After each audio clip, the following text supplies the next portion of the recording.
इसके पीछे मंशा ये है कि अर्नब जो सच्चाई के ऊपर खड़ा है, जो वो बातें उठा रहा है जो आज तक किसी जर्नलिस्ट ने खुलेआम हिम्मत नहीं की थी, और जो स्टेटस को पढ़ा था उसको वो चैलेंज कर रहा है, और वो जो बात हजम नहीं हो रही, इसलिए उसका नमूना बनाया जा रहा है और बाकी जर्नलिस्ट और उनको बताया जा रहा है कि अगर आप भी मुंह खोलेंगे तो आपका भी हशर ये होगा जो अर्नब का हो रहा है। सर, आप भी एक सेना से ताल्लुक़ रखते हैं, सैनिक हैं आप भी, अर्नब गोस्वामी भी सैनिक के बेटे हैं, ठीक है। तो जिस तरीके से वहाँ पे लोग अर्नब गोस्वामी को सपोर्ट कर रहे हैं, शिवसेना का हम ये चीज़ देख रहे हैं कि शिवसेना अर्नब गोस्वामी में तो एक्शन लेती है, लेकिन वही ओवैसी ब्रदर जब ये बात बोलते हैं कि किसी के माँ ने ऐसा मतलब पुत्र नहीं पैदा किया है जो मुसलमानों के खिलाफ कुछ बोल सके, तो महाराष्ट्र में रहते अकरुद्दीन ओवैसी के ऊपर कुछ एक्शन नहीं और अर्नब के ऊपर इतना कुछ एक्शन, क्या कहिएगा इस पर? देखिए साहब, मैं आपको ये बता रहा हूँ कि मैं इधर I am a non political man, I have no affiliation with any political party. मैं इसलिए हाज़िर हुआ हूँ कि मैं जो टीवी में देख रहा था, मेरी अंतरात्मा ने बोला कि ये एक फ़ौजी का बच्चा है, उसका पिताजी भी वेटरन थे, मैं भी वेटरन हूँ, और मेरी आत्मा ने कहा कि तुमको उधर हाज़िर होना चाहिए और अपनी हाज़िरी लगाओ और उसकी सपोर्ट में कुछ बोलिए। प्रॉब्लम क्या जो आपने बोला है कि उनको अगेंस्ट क्यों नहीं बोलते, उसमें वही बात आ जाती है अपीसमेंट की, vote bank politics, appeasement politics and mathematics of the politician, because वो कहते हैं कि अगर इनको नाराज़ कर दिया तो ये वोट हमारे हाथ से निकल जाएंगे। देश की बात नहीं है उनके दिल में, उनको अपनी सत्ता संभालनी है, और वोट का मैथमेटिक्स, गणित किसके फेवर में है, उनकी वो सोच है, और इसी सोच को अर्नब चैलेंज कर रहा है और वो उनको पसंद नहीं आ रही। सर, अब जैसे हम अगर मैं पूछूं यह सवाल कि अर्नब गोस्वामी जो बार बार लगातार देश के मुद्दों पे बोलते हुए आ रहे थे, हमने ये भी देखा कि बीजेपी ने जो मुद्दे उठाए, अर्नब गोस्वामी ने वो हर मुद्दे को सपोर्ट किया, लेकिन यहाँ पे हम देख रहे हैं कि बीजेपी का वहाँ पे जो नज़रिया है, बीजेपी का जो सपोर्ट है वो अर्नब गोस्वामी को कहीं ना कहीं नहीं मिल पा रहा है। इस पर क्या कहिएगा? देखिए साहब, उसमें ऐसे है, मेरे को being a non political man I am not competent to answer on this, पर मेरे को ये लगता है कि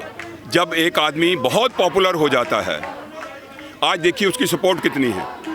पूरे वर्ल्ड में। अभी मैं जब आया इधर तो कैलिफोर्निया में भी उसकी सपोर्ट में मुजाहरे हो रहे थे। जब एक आदमी इतना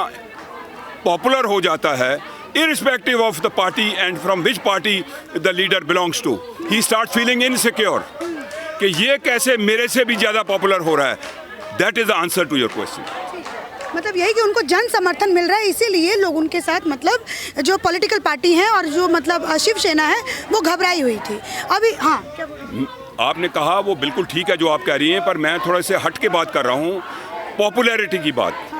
आपने कहा कि बाकी जो पार्टीज़ हैं वो क्यों उनकी सपोर्ट में जितना आना चाहिए था नहीं आए। उसका रीज़न ये है कि जो पॉलिटिकल लीडर होता है, जब देखता है कि कोई दूसरा आदमी भी पॉपुलर बन रहा है तो उसको अच्छा नहीं लगता। It is across parties, this could be one of the reasons that they are not coming openly in support. ये ना हो कि हमारे से भी ज़्यादा पॉपुलर हो जाए और कल को ये कहीं इलेक्शन खड़ा हो जाए और हमारा नंबर कट जाए, इसलिए वो खुले तौर से इसकी सपोर्ट में नहीं आ रहे। अच्छा, तो मतलब ये कारण हो सकता है। हाँ, ये ठीक है। एक और मैं क्वेश्चन पूछना चाहूँगी, राज ठाकरे को हम देखते थे कि महाराष्ट्र के हर मुद्दे पे शिवसेना से विपरीत होकर बोलते थे, लेकिन जब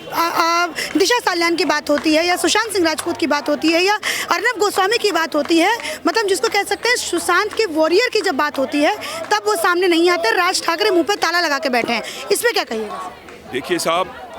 ये बहुत दुर्भाग्यपूर्ण है जब हम लोग अपनी नेशनल एजेंडा को छोड़ के आप नैरो लीनिंग्स में फंस जाते हैं, नैरो इंटरेस्ट में फंस जाते हैं, तो आपका जो बिलोंगिंग है आपको इजाज़त नहीं देती, आप जकड़े जाते हैं, आप खुल के बात नहीं कर पाते। तो इसीलिए वो ये जो आपने कहा ये नहीं हो रहा, बिकॉज उनमें दम नहीं है, अब इतना उनमें हिम्मत नहीं है। हिम्मत नहीं है, जो भी है लीडर, मैं नाम नहीं लूँगा, हिम्मत इसलिए नहीं है कि कहीं हमारी कुर्सी खींच ना जाए। ठीक है, तो यहाँ पे मैं ये सवाल पूछूंगी, शिव सैनिक तो अब बचे नहीं, अर्नब के बाद फिर सुशांत सिंह राजपूत के बाद दिशा साल्यान, जो भी फजीहत हुई है महाराष्ट्र के अंदर शिव सैनिकों की, तो क्या अब राज ठाकरे भी मतलब पूरी तरीके से शिव सैनिक खराब? देखिए साहब, मैं ये पॉलिटिकल क्वेश्चन है, I being a army man really I will not be able to answer this. आपको क्या लगता है सर, आर्मी मैन तो आप हैं जो कि जिसको सम्मान भी हम लोग बहुत करते हैं, लेकिन एक देश का नागरिक होने के नाते जो भी महाराष्ट्र के अंदर आपको सिचुएशन दिख रही है कि भैया शिव सैनिक तो अपना क्लियर कर नहीं पा रहे हैं कि किसको सज़ा देनी है और किसको सज़ा नहीं देना है, लेकिन वहीं अब शिवसेना का जो हम लोग ऑल्टरनेट देखते थे राज ठाकरे को, वो कुछ भी नहीं बोल रहे हैं, तो क्या आपको लगता है सारा महाराष्ट्र की जो पुरानी पार्टीज थी सबके सब अब ध्वस्त हो चुके हैं? देखिए साहब, बात ऐसे है, जिस दिन शिवसेना ने नेशनल एजेंडे को त्यागा और उन लोगों के साथ हाथ मिला लिया जो कि स्टेटस को में बिलीव करते थे, I think Shiv Sena committed political harakiri, उसी दिन शिवसेना खत्म हो गई थी। आप इतने मतलब बुजुर्ग हैं, आपने बहुत सारी दुनिया देखी भी होगी, तो क्या आपको लगता है किसी और पत्रकार के लिए ऐसा जन समर्थन जो आज हम देख रहे हैं, क्या सैनिक, क्या बुजुर्ग, क्या बच्चे, क्या महिला, सब के सब उनके साथ खड़े हैं अर्नब गोस्वामी के साथ, तो कभी कोई ऐसे पत्रकार हुए थे जिनके साथ ऐसा जन समर्थन हो? मैं एक लाइन में जवाब दूंगा इसका, और आपने टीवी पे ज़रूर बताइएगा ये। इधर क्या नारा क्या लग रहा है? देश का प्यारा है, हमारी आंखों का तारा है।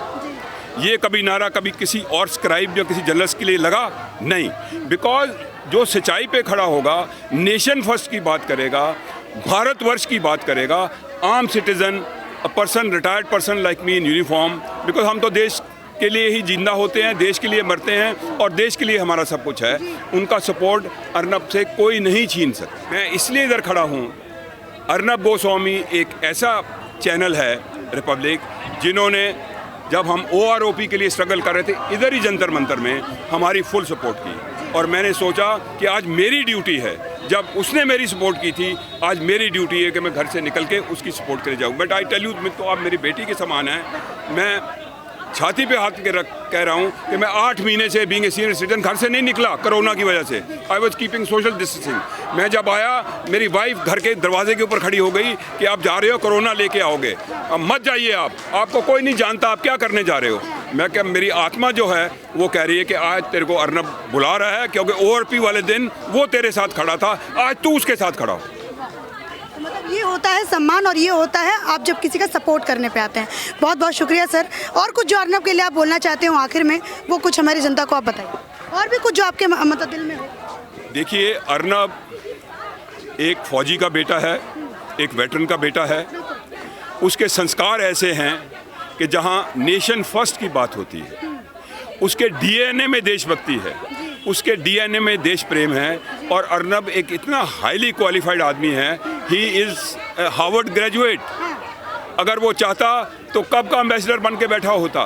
पर देश प्रेम के लिए, जो यूनिफॉर्म का लिए उसका प्यार है, जो उसने देश की बात उसके रगों में डाली गई है, उसी के लिए वो आज इस सफरिंग के थ्रू जा रहा है। और मेरा सबसे विनती ये है कि ऐसे देशभगत को पढ़ातना को तकलीफ नहीं देनी चाहिए, उसको आप बेल दीजिए and let him join the process of law, और जब वो बुलाएंगे वो आ रहा है, उसको आप जेल में उसकी फ्रीडम को रिस्ट्रिक्ट करके क्या प्रूव करना चाहते हैं? आप ये प्रूव करना चाहते हैं कि हम बहुत बलवान हैं, और जो कोई ऐसी बात करेगा हमारे अगेंस्ट, उसका हाल वही होगा जो अर्नब का हो रहा है। I think it's very petty mindedness. Authority to be should be large hearted, and they should not have vindictiveness against the citizen. Citizen तो बेचारा इतना कमज़ोर है, उसको तो कहीं पकड़ सकते हो, उसको तो बोलो साहब आपने रेड लाइट क्रॉस कर ली, आपने कैमरा लगा हुआ, आपने गाड़ी तेज़ चला रहे थे, हैं, आपने उसके साथ मारपीट कर दी, हैं, आप ऊंची बोल रहे थे, आपने अपने पड़ोसी को दबाया, तो citizen is a very weak person. आप इतने बलवान हो तो क्यों आप एक सिटीजन को हरास कर रहे हो? Show magnanimity, be large hearted, give him bail and tell him to join the political process.